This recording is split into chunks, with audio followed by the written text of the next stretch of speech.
Thank you for coming. It's going to be a great program. Just before we get started, to say a few words about Beyond Baroque. We are Los Angeles' oldest literary institution. We just celebrated our 50th anniversary last year. It is our mission to cultivate new writing, new poetry, new fiction, new forms of expression. We do that in a variety of ways, one of which is through our workshop program. We have a variety of free workshops that occur on a weekly basis, as well as some paid master classes and some longer-term paid classes. The free workshops have been running continuously, at least one of them, the poetry workshop, Wednesday night poetry workshop, has been running continuously since 1969. I believe Norm, Peggy's husband, told me earlier that they were both in the workshop in the 70s, maybe. Along with, there's a great number of Los Angeles' poets and writers have come out of those workshops, people like Wanda Coleman, Amy Gersler, Harry Northrop, Holly Prado. And it's sort of really an honor to have a couple of graduates of those workshops here with us tonight. It's really a great pleasure to welcome back friends from our community. Without further ado, I'd like to bring up Peggy's husband, Norm Levine, to give a little introduction to her, and also just to say thank you for coming, and thank you for Peggy for writing. Thank you both.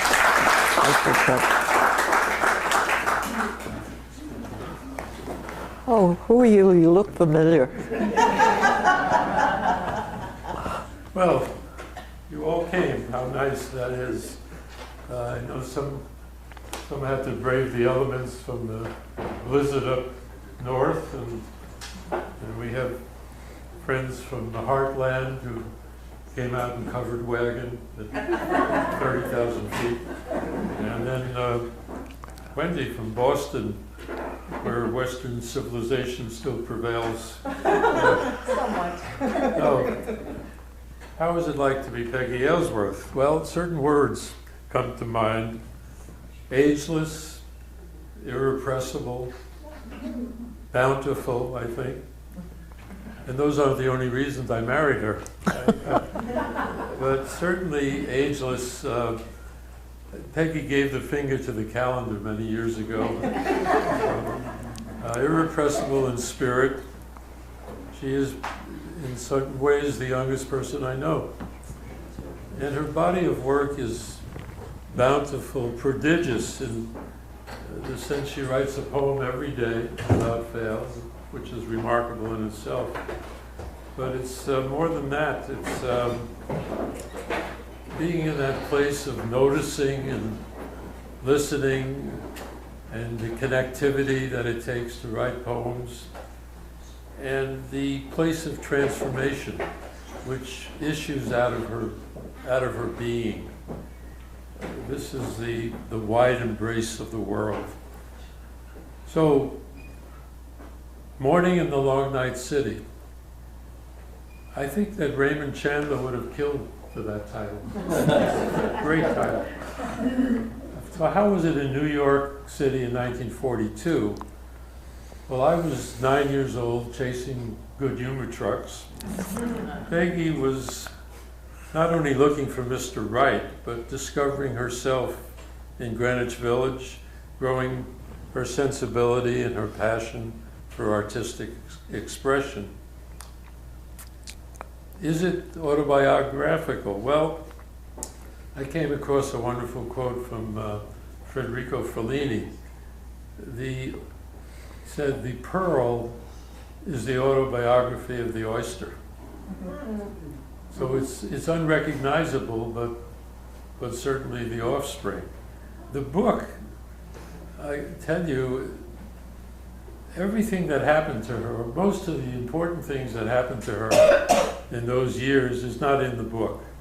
And what's in the book did not happen in terms of events in the chronicle, but it's her inner life that's explored.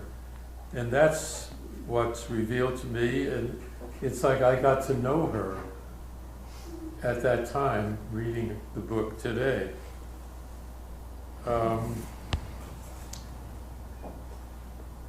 The book flows with the language of a poet in its lyricism, its deep focus, revealing nuances of feeling.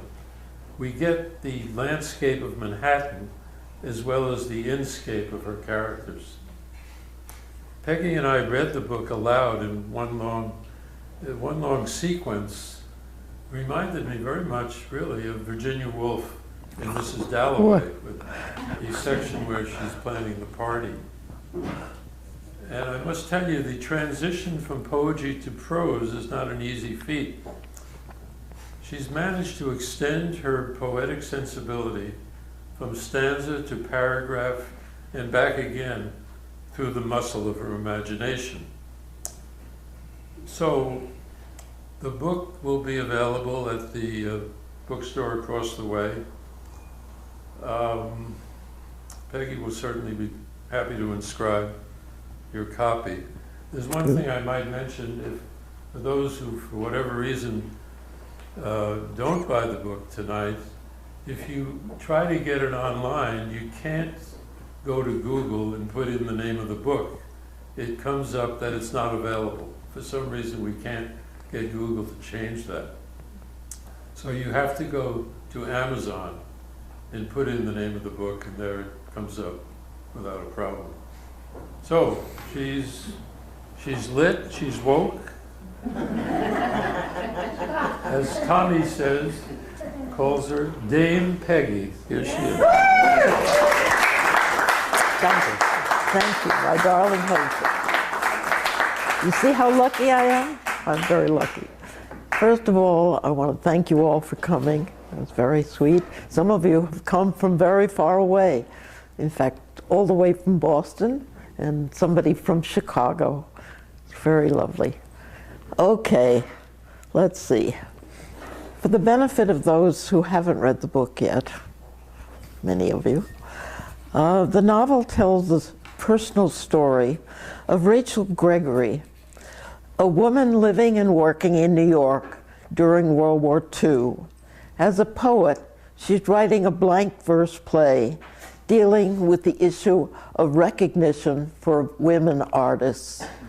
At the start of each chapter, I quote the headlines about the war at that time. Please feel free to ask questions after the reading. Okay, I'll get into the book. Okay. Now, there are several people mentioned in this passage. Maura is Rachel's best friend, and Catherine was her best friend in high school, and then I mentioned some relatives that brought her up, so that fills it in a little bit.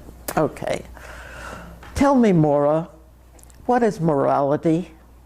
It was another time. One could say worse, objectively or subjectively, depending on the degree of involvement.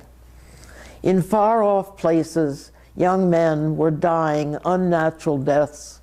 The old civilized world warred while men sailed from the New World ports to kill and be killed, to end tyranny, or so it was believed.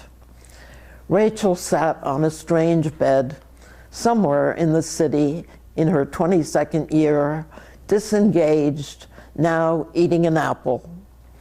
She asked the young woman named Maura the question, wanting, wanting, wanting, crack into the juicy pulp.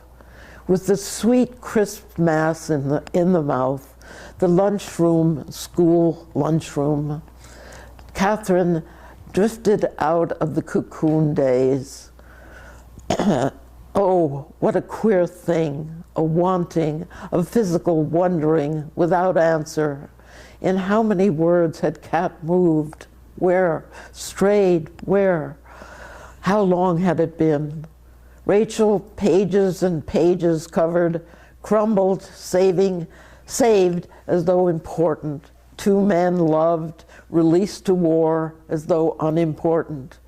The person, the describable self, removed, moved to strange rooms, yet something left.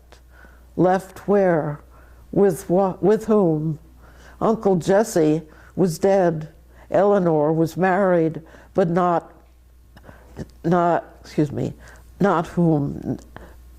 was not freed.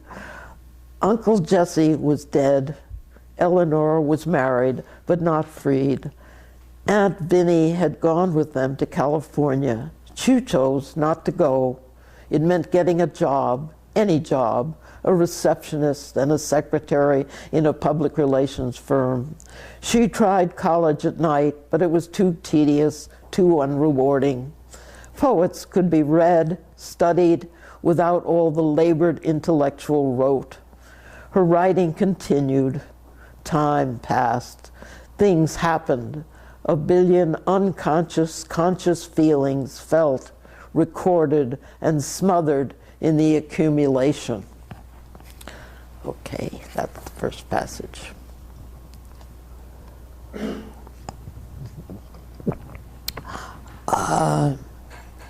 With most men gone off to war, Rachel is tempted by a married man who works in the office where she works. Let's see. Dark and murmury, the cocktail lounge had a comforting effect, enclosing its patrons in an aura of intimacy. She sipped the sour, sweet liquid, cold and greenish in its stemmed vessel, and felt its effect, registering in a pleasant loosening of control. Rachel looked at the man sitting across the table and, in the dimness, felt close to him. Strange, an hour ago, when Grant smiled his invitation over her desk, she thought of accepting only to satisfy a challenge. Well, at least partially.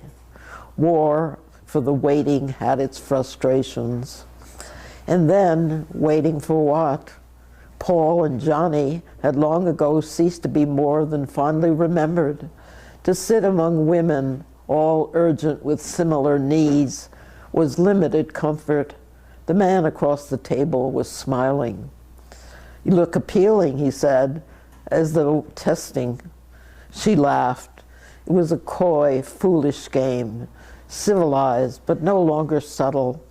Grant Llewellyn was a noted master at the game, so buzzed the gossip. "Say, what's this I hear about you writing poetry?" He leaned forward. "Who told you that?" More buzz. "Jack said it was good stuff, too deep for him, but he said it would probably sell." Yes, she thought, Jack Hale would think in those terms. The measure of merit is recognition in dollars and cents, and this too was civilized and sensible. Poetry long ago lost its contact with people.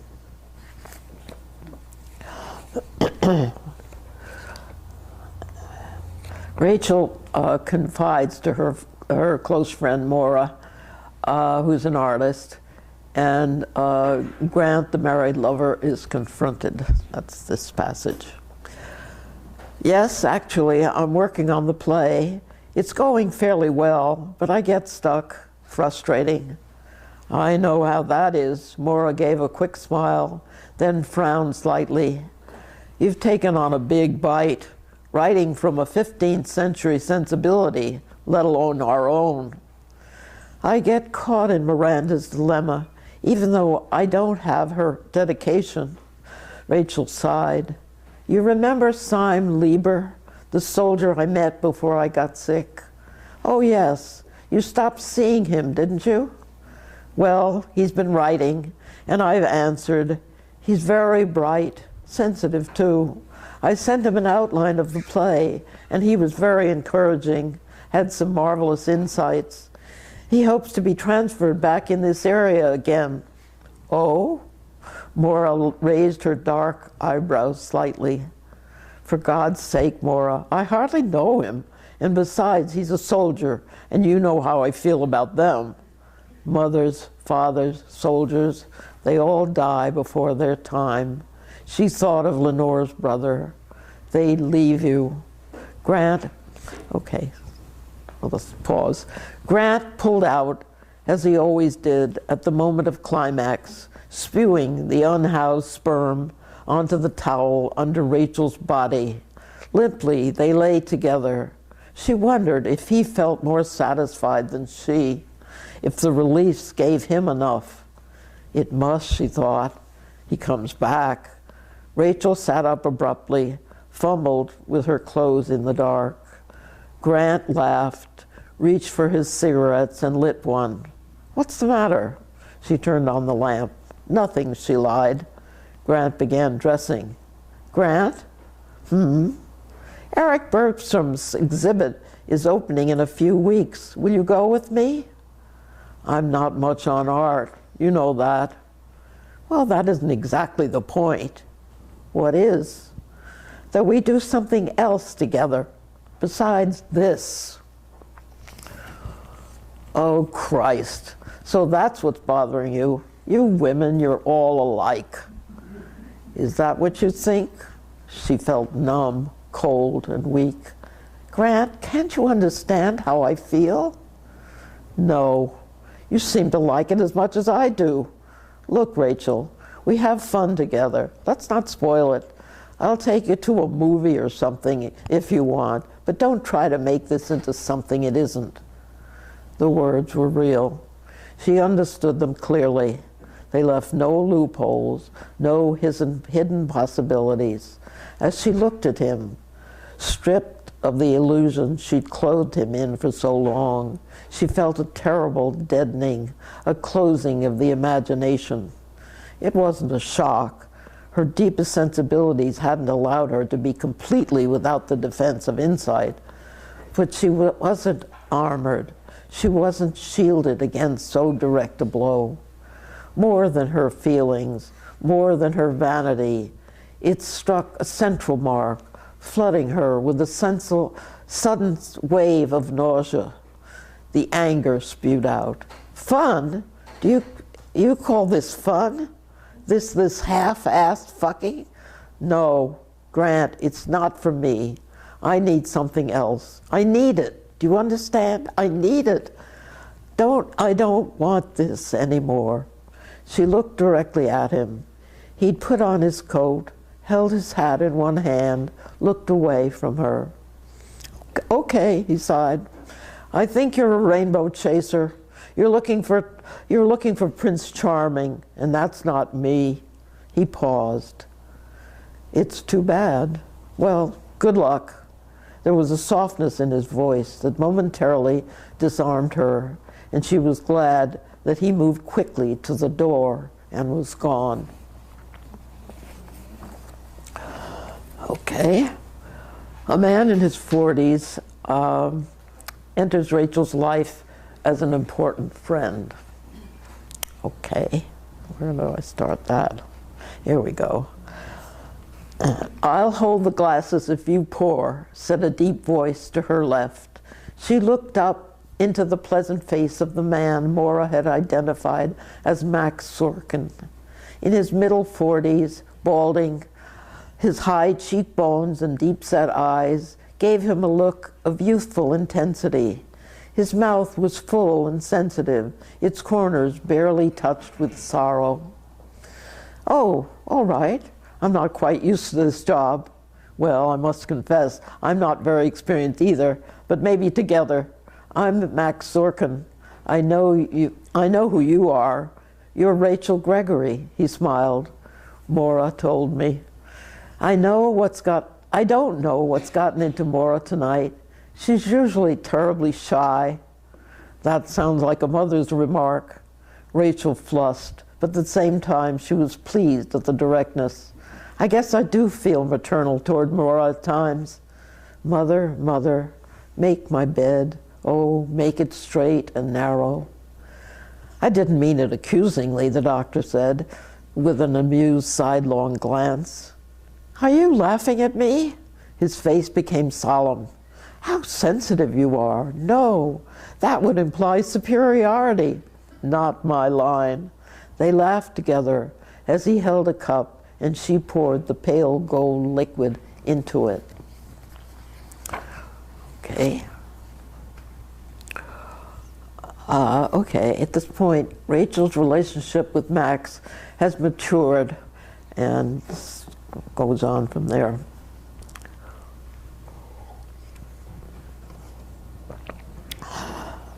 Rachel's small apartment bulged with a diverse assortment of people coming together in the hope of partying. But unlike the office celebrations, here, private and public shadows could not so easily be shaken, seemed rather to darken as the group increased and the hysteria rose in pitch. The world outside, militant and frugal, could not be escaped. The young men dying, however remote, were linked to the safe ones behind an ocean. Max Sorkin sat in a corner with Rachel. She was crying softly. He held her hand in both of his deep-set brown eyes focusing on her, his body bent forward, attentive. "Oh, Max, I wish I knew. I wish I knew. What do I feel? Why do I feel this frustration? My head can't figure it out, and my feelings confuse me. They keep wanting me to give, but that isn't enough, is it?" A shrill laugh from across the room. "Only if it satisfies you, but obviously it doesn't. I wish I had an easy answer for you. I've found that giving can be a kind of hunger, too." Max touched her cheek. Someone squeezed by, moving between them, murmuring, "Sorry." "Oh, yes, that's it." She continued weeping. "But when does this hunger end?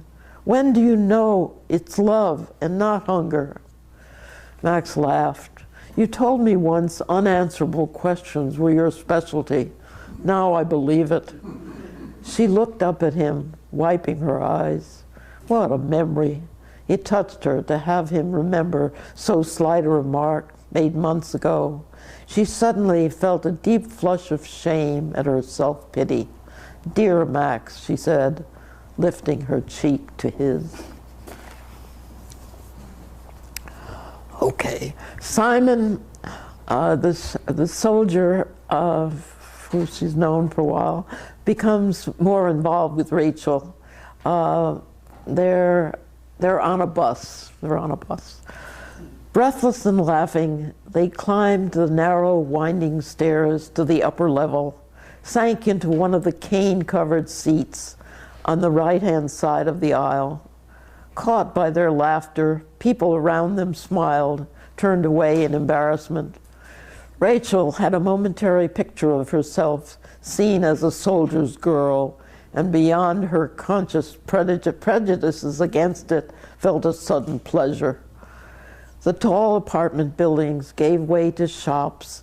Then, as they passed 34th Street on both sides of the avenue, large department stores, Altman's, Lord & Taylor's, Arnold Constable's, displayed their Christmas wares, chiefly women's fashions, now patriotically short to conserve material. Seasonal decorations, less lavish than usual, brought snow scenes, greens and reds, enticing shoppers. Buy me, no, buy me. The bus approached the familiar splendor of St. Patrick's Cathedral, double-spired, Gothic lace in stone, a graceful queen among its repetitious, flat-faced neighbors. But to Rachel, still caught in her subjective preoccupation, it was just another structure, seen with the same eyes, with dulling familiarity. Slyly, she looked at Simon out of the corner of her eye. He looked uncomfortable and bulky in his heavy khaki coat. She'd never seen him in civilian clothes, wondered idly what sort of taste he had. They were passing Tiffany's. How cold jewels are, she thought. Only pearls, yes, warm, luminous pearls from the Great Mother. Out of the poor oyster's irritation, a moon-like gem, as though the tides were giving payment for their dependency. "I love pearls," she said. "Do you like pearls, Simon?" "I never thought about them. They remind me of snooty girls in college who wore them as a kind of emblem of good taste, refined." "Oh, She paused. Are you going to teach when you get out of the Army? She turned toward his profile, a slightly aquiline nose, a curved, sensuous mouth, and a firm chin. He wore dark-rimmed glasses that rested high on the bridge of his nose. Behind those glasses, his dark eyes gave his face a sensitive, poetic expression, increased by an attentive, soft gaze when directly engaged. The sexual hook for her was the trace of beard, smooth-shaven, but visibly contouring his face. Was that a fetish, she wondered, like Lenore's? That hair on a man's hands and arms had to say a certain way? I'd rather be a farmer, but I suppose I'll go back to teaching. Literary history isn't very high on the world market. Of course, there's the bit about exciting young minds. He smiled wryly. Why not? Nuts. A young mind that's worth anything feeds itself or sits at the feet of some old renegade or other, somebody with some life in him. Hey, come on, we get off here. It was the Metropolitan Museum. They ran across Fifth Avenue, dodging traffic, and quickly climbed the wide stone steps, moving into the high-ceilinged halls that brought a cathedral hush to voices and searching look to faces. I love this old place, Rachel whispered.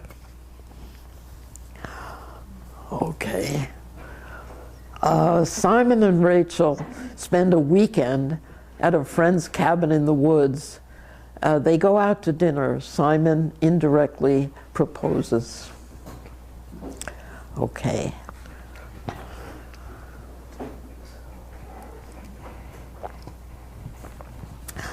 Oh, look, Simon, Rachel said as she moved around, looking at the paintings carefully. This one, that marvelous purple wall, and the upright piano. It's a bit sentimental, but something else. I do like it. Yes, it's nicely composed, sort of down-home fresh. A couple at a table in the corner looked up. She's a local artist, said the man, smiling. I think it's for sale. Right, Em? He asked, addressing the owner. That's right, said Em. Cheap, too. Rachel and Simon chose a table by the window. The food was ample and edible. They talked about books, Maura and Eric, Simon's friend Roger. What matters, Rachel thought, aware of the safe neutrality of their conversation. Simon says it's here and now. That's all there is. Then why do I keep thinking of the possibilities, especially the negative ones? It's so easy to explain in a word, wrap it up, put a pin through it. Insecurity. Yes, she wanted to know, to hold, to keep, to stabilize where there could be no stability. Not now. As they were drinking their coffee, Simon suddenly got up, went to the counter, spoke to Em. There were nods and gestures. He came back to the table with the little painting, handed it to Rachel. The first of our collection, he said, simply. The flush of feeling in her was familiar. Long ago with Catherine, the Emily Dickinson collection, the desire to run, to fly from the most wanted, but she stayed, the tears involuntary. And finally, the word yes. The rush, the crash, the tumble, the overwhelming knot of water over Bashbish Falls. It was the next morning. Here was the tumult, the joy, the fear that had made sleep impossible for Rachel. The fall into grace, into the wished-for harmony of self to self, even soul to soul, had come to her now with the impact of this water. There'd been no preparation, no way of foreseeing the immense and conflicting reaction. Marriage, and to a soldier. No, to Simon, to this man, this particular person, this other, here, loved. Loved. What a thought, a feeling, a nonsense to lay it bare, to arrive at the core of it. this very center of, as though it had a structure, a place to be defined, stripped, seen once and for all.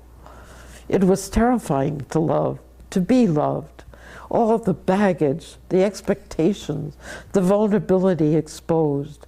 No wonder people did all the things in the world to run from it, to pretend, to be distracted, absorbed in important events, in culture, philosophy, in money, in power, in buying and selling, in war. Nothing was enough, nothing, except now, except this risk of risks. The rocks went wet with splash, cascading, cascading water, the small growth underfoot, the brush, the trees, they all smelled of it. There was Simon up on a boulder, calm, ready for the next and the next, for the wave on wave, but not everywhere. No, not everywhere. She saw him as he would never be again. The morning light, the small gestures, a look, that look, the squint of his eyes, brows thick and black, mouth barely open. The concentration, unself-conscious, unaware of being watched. Then he turned, laughed as he saw her looking at him. Come up, it's marvelous up here. Yes, she would. She would come up to him. She scraped her ankle as she climbed, but once with him, his arm around her, the water in a fury of white below, she grew steady and quiet. The wedding, small, simple, at the Bergstroms. Maura and Eric took care of all the details. Rachel leaned on Marx's arm, as Maura had, and afterwards another 2 days at Roger's cabin. Okay. Max gives a dinner party. He and Maura ruminate. Eric, Eric, an artist. I don't know why I said that. Okay, this will be the end. My God, thought Max, aware of something indefinable, as though he were suddenly taken, not so much against his will as beyond it. A sense of protection. It directed itself toward Simon. Simon, gone to war, overseas, in danger, there, bombs, street fire.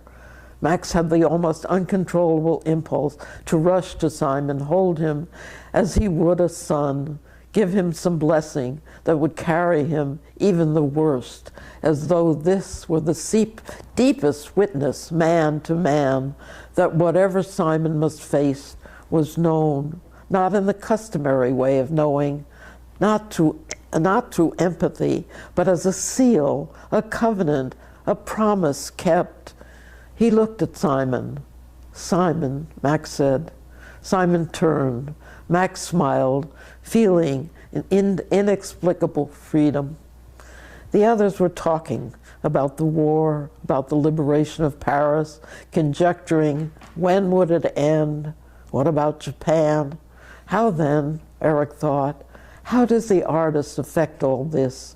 Discussions, fears, hopes like these were going on all over the world.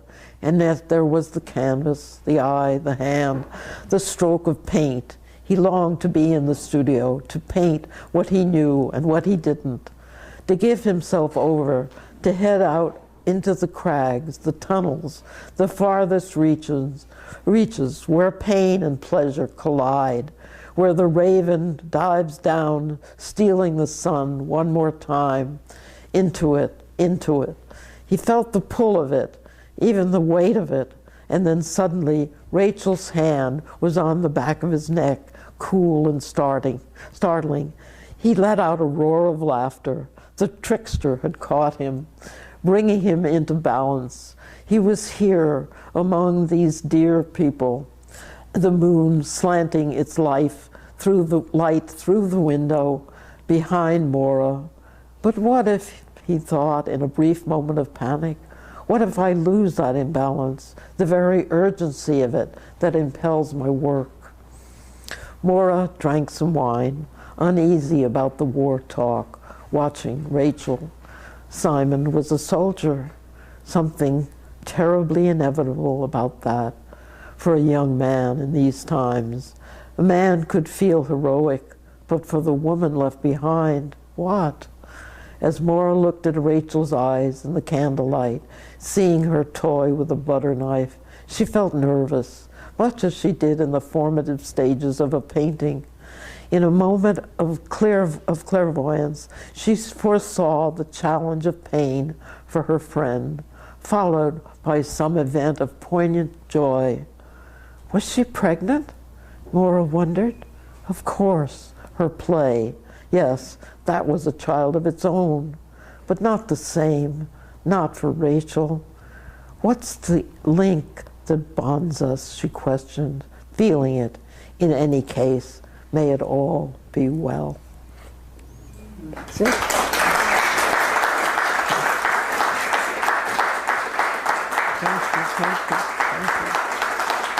Thank you. Oh, goodness. Thank you.